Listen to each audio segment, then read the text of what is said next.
Welcome. In front of me is a NUBIA Z60 Ultra, and today I will show you how you can enable and set up your Do Not Disturb mode. So to get started, you want to pull down your notifications by swiping down from the top of your screen and then swipe down once again to extend the list of visible toggles.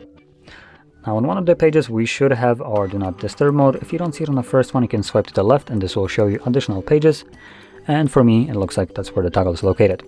Once you see it, you want to hold it the first time around, and this will quickly take you to the settings. And here, you can go over all these settings, customize them to fit your needs. And once you're done, so close this, and whenever you want to enable your Do Not Disturb mode, find the toggle and simply tap on it.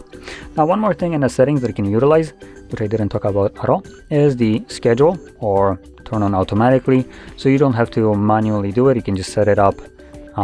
For instance, specific days of the week and start and end time, and if you want to utilize that, just make sure that it is toggled on in here, and that's all you would need to do. Now, with that being said, if you found this very helpful, don't forget to hit like, subscribe, and thanks for watching.